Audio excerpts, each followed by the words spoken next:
जनगणनारे नियम परिवर्तन हैला।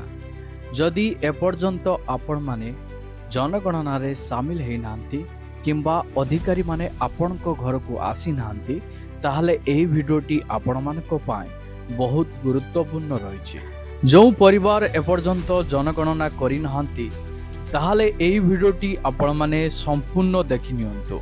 जनगणना चालुथिबा समय रे मुख्यमंत्री मोहन चरण माझी समस्तଙ୍କୁ सूचना ଦେଇଛନ୍ତି। ଏହି सूचना अनुसार आपण मानकु कार्य करिया पई पड़िबो। आसंतु सुनी नवा मुख्यमंत्री श्रीजुक्त मोहन चरण माझी जनगणना को नहीं कौन सूचना प्रदान करिसंती सुनिबा तो निश्चय। ता पूर्वरु आपण मानकु कहि रखिबी चैनल जदि नुवा करी आपण माने वीडियो टी देखुथांती ताहाले वीडियो को लाइक करी चैनल को सब्सक्राइब करी पाखरे थिबा बेल आइकन को क्लिक करिबा को जमा भी भूलिबेनी एई भली इंटरेस्टिंग वीडियो देखा पई। जगन्नाथ प्रिय भाई और भौणी माने भारत सरकार गृह मंत्रालय ओडिशा स्थित जनगणना निर्देशालय एवं ओडिशा सरकार राजस्व और विपर्यय परिचालना विभाग समन्वय जनगणना कार्यक्रम शुभारंभ होइछि। ओडिशार 30 जिल्ला रे जनगणनार प्रथम पर्यायर गृह गणना एवं गृह तालिका प्रस्तुति आगामी एप्रिल 16 तारिख आरंभ होबाकू जाउछि। यही कार्यक्रम रे एप्रिल 16 तारिख रु मे 15 तारिख पर्यंत तालीम प्राप्त गणनाकारी और सुपरभाइजर माने घर को घर बुली तथ्य संग्रह करिवे। यह पूर्व अप्रैल 1 तारिख रु अप्रैल 15 तारिख मध्यरात्रि पर्यंत सो जनगणना कार्यक्रम जारी रही।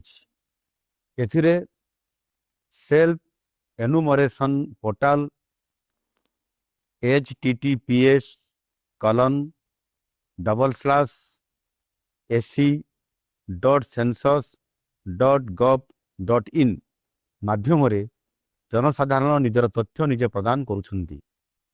आपण मानंकु अनुरोध आपण जदि ए पर्यंत तथ्य देई नाहंती तेबे एही पोर्टाल रे निजर तथ्य दियंतु एवं जनगणना रे सहयोग करंतु। मु भी सेल्फ एनुमरेशन करिछि आपण भी करंतु। एप्रिल 16 तारिख रु तालीम प्राप्त गणनाकारी माने घर घर बुली तथ्य संग्रह करिवे।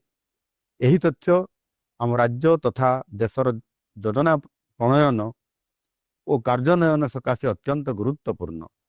तेणु एही तथ्य प्रदान निमंते आपण माने समस्ते सहयोगर हाथ बढ़ाई एही कार्यक्रम को सफल करंतु। आम सरकार एही कार्यक्रम सकाशे समस्त प्रस्तुति करि सारिछंती। गणनाकारी आपण को घर को जो समय तथ्य संग्रह करने पाई जिबे तांको सठिक तथ्य प्रदान करी आम राज्य तथा देशर विकास रे सहायता करंतु। ओडिशा सरकार पक्षरु एही जातीय कार्यक्रम सफलता सकाशे आपण आंतरिक योगदान निमंते मु अनुरोध करुछि। वंदे उत्कल जननी, वंदे मातरम, जय हिंद।